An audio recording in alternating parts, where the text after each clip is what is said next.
जय हिंद, जय Bharat and welcome to CUET UG study capital. मैं संस्कार शुक्ला फिर से आ चुका हूं और तुमने कमेंट बॉक्स में एक क्वेश्चन पूछ पूछ कर सत्यानाशी मार दिया है। ठीक है कि भैया बीएचयू में हॉस्टल कब अलॉट होगा। तो चलो इसको देख लो, बीएचयू में हॉस्टल तुम लोगों को कब अलॉट होगा और कैसे अलॉट होगा, दोनों चीज समझ लेते हैं। ठीक है, तो ये रहा तुम्हारा काउंसलिंग का वेबसाइट। ठीक है, अब तक यहाँ हॉस्टल की कोई इन्फॉर्मेशन नहीं आई है, ना अब तक आएगी। तुमको ध्यान होगा जब अपन लॉगिन अपना पोर्टल फिल कर रहे थे तो वहां हमने accommodation, do you want accommodation, जब अपन फिल करते हैं तो तुमने यस किया था कि हाँ हमको बीएचयू से हॉस्टल चाहिए। जब अपन अपना बीएचयू का लॉगिन करके पोर्टल में सारी डिटेल फिल कर रहे होते हैं, अगर तुमने डू यू वांट अकोमोडेशन में नो कर दिया है तो भैया तुम्हारे चाहे मार्क्स कितने भी अच्छे, तुमको हॉस्टल नहीं मिलने वाला। अगर तुमने यस किया है तो तुम एलिजिबल हो जाओगे बीएचयू में हॉस्टल मिलने के लिए। क्लियर। अब बीएचयू में हॉस्टल कब तक मिलेगा वो देख लो। देखो, जब मैंने जैसा एडमिशन लिया था 2022 में, ठीक है, तब क्या होता था, हमारे पोर्टल में ही हमको एडमिशन के साथ साथ हॉस्टल दे दिया जाता था। ठीक है, एक यहाँ पे हॉस्टल अलॉटमेंट करके ऐसे पेज बना रहता था। ठीक है, एंड वहां पे ही हमको हॉस्टल अलॉटमेंट दे दिया जाता था। लेकिन ये वाले यूजी में जो अभी एडमिशन हो रहा है वहां पे किसी के साथ भी ऐसा नहीं हो रहा है। तो यहाँ पे आप डिपार्टमेंट वाइज डिपार्टमेंट क्या होंगे, सबको हॉस्टल अलॉट होंगे। तो मतलब क्या है, जैसे फॉर एग्जांपल हॉस्टल की सीटें फिक्स है बीएचओ में, किसको किसको हॉस्टल मिलेगा।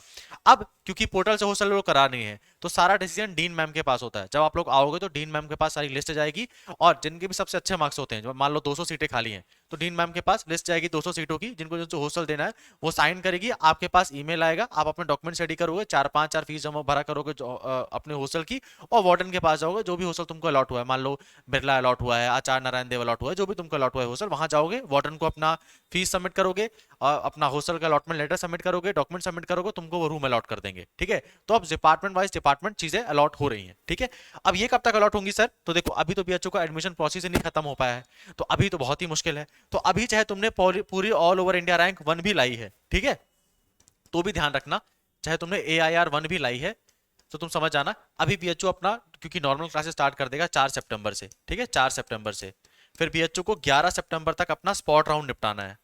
स्पॉट राउंड निपटाना है तो तुम मान के चलो 1 महीना तुमको वेट करना पड़ेगा, 1 महीना वेट करना पड़ेगा। 1 महीने तक जब सारा एडमिशन प्रोसेस खत्म हो जाएगा फिर तुम्हारी हॉस्टल की लिस्ट आ जाएगी और ये डिपार्टमेंट वाइज डिपार्टमेंट निकलेगी। कोई हॉस्टल थोड़ा जल्दी काम कर सकता है, थोड़ा कोई लेट लपाट काम कर सकता है। ठीक है, जैसे मान लो कोई साइंस फैकल्टी है, वो 15 दिन में ही लिस्ट निकाल दे, तुमको हॉस्टल देते। आर्ट्स फैकल्टी है, वो में भी 1 महीना लगा दे, 2 महीना लगा दे। ठीक है, पर तुमको 1 या 2 महीने के अंदर मिल जाएगा। पहले क्या हुआ करता था, जब अपन फीस पेमेंट कर दिया करते थे और जब भी एडमिशन प्रोसेस जब खत्म होने वाला होता था तो जिनके सबसे बेस्ट मार्क्स होते थे उन्हीं के पोर्टल में हॉस्टल अलॉटमेंट भी चला जाता था और वहीं से सब चीजें कंफर्म हो जाती थी।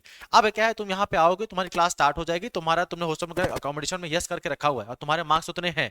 ठीक है, तो डीन मैम से साइन होगा, तुम अपना डॉक्यूमेंट जमा करोगे और तुमको हॉस्टल अलॉट हो जाएगा। डिपार्टमेंट वाइज डिपार्टमेंट वेरी करता है, किसी का जल्दी हो जाएगा, किसी का थोड़ा लेट हो जाएगा। वेट तुमको आके अभी स्टार्टिंग में रूम लेके रहना पड़ेगा। अभी जो तुम्हारे से पहले जो तुम्हारे सीनियर्स आए थे ना, पीजी वाले भैया लोग, उनको भी हॉस्टल अब तक अलॉट नहीं हुआ है, क्लासेस स्टार्ट हो चुकी हैं, सब लोग बाहर रूम लेके ही रह रहे हैं। ठीक है, तो तुमको भी हल्का वेट करना पड़ेगा हॉस्टल अलॉट होने के लिए, 1 या 2 महीना वेट करना, फिर तुमको हॉस्टल अलॉट हो जाएगा।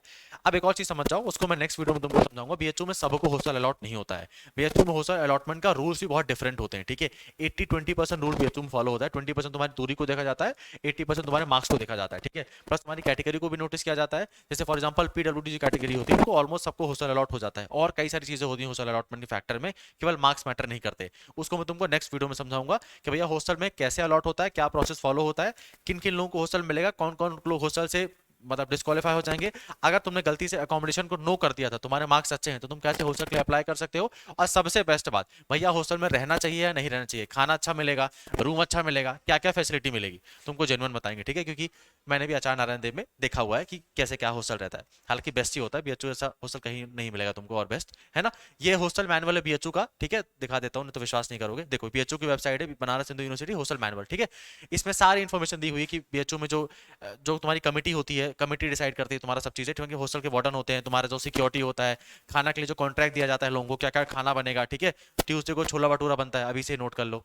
तो सारी चीजें यहाँ पे लिख के रखी हुई हैं। और बीएचयू सबसे ज्यादा हॉस्टल देता है पूरे ऑल ओवर इंडिया में, 16,000 बच्चे बीएचयू में हॉस्टल में रहते हैं। ठीक है, 16,000 कहीं पे एडमिशन नहीं होता जितना बीएचयू हॉस्टल देता है, तो बहुत सारे लोगों को हॉस्टल मिल जाता है। ये हॉस्टल मैनुअल पढ़ना चाहो तो पूरा पढ़ लेना, या तो परेशान मत हो, मैं नेक्स्ट वीडियो हॉस्टल के ऊपर ही लेके आऊंगा, तो मैं पूरी चीज तुमको इसमें समझा दूंगा। क्लियर। अभी के लिए जो तुम मुझसे एक क्वेश्चन पूछ पूछ के परेशान कर दिया है, अभी वेट करो, एडमिशन प्रोसेस जस्ट खत्म होगा, आके तुमको 1-2 महीना शायद तक रहना पड़ेगा रूम बाहर लेके अपने दोस्तों के साथ, फिर तुमको हॉस्टल अलॉट हो जाएगा। क्लियर। और कोई डाउट है इसके अलावा तो कमेंट बॉक्स में पूछो। और एक और चीज यार, बीएचयू की कट ऑफ डाउन नहीं जा रही है, दिल्ली यूनिवर्सिटी का स्पॉट राउंड ओपन है, तो प्लीज उसमें अप्लाई कर देना। ठीक है, ऐसा मत करना, साल मत बर्बाद कर लेना अपना। और अगर तुम क्लियर हो भैया मुझे बीएचयू नहीं मिला, मैं कोई काम चलाओ कॉलेज से काम नहीं चला सकता, मैं क्लियर हूँ, वापस तैयारी करूंगा, तो फिर अपना दिमाग यहाँ वो करना बंद करो। अगस्त ऑलरेडी आ चुका है, तुम्हारा अगले साल फिर अप्रैल में पेपर है, बहुत कम टाइम बचा हुआ है, वापस प्रिपरेशन में लग जाओ। और अगर तुम प्रिपरेशन कर रहे हो तो नीचे कमेंट करके बताओ भैया मैं सब्जेक्ट की प्रिपरेशन कर रहा हूँ, तुमको मैं खुद अपनी तरफ से रीच करूंगा, पीवाईक्यू मदद करेंगे, सिलेबस में मदद करेंगे, तुम्हारी पूरी मदद करेंगे। इस बार पूरा जी जान लगा दो और बेस्ट कॉलेज अपने लिए लेके जाओ, ठीक है?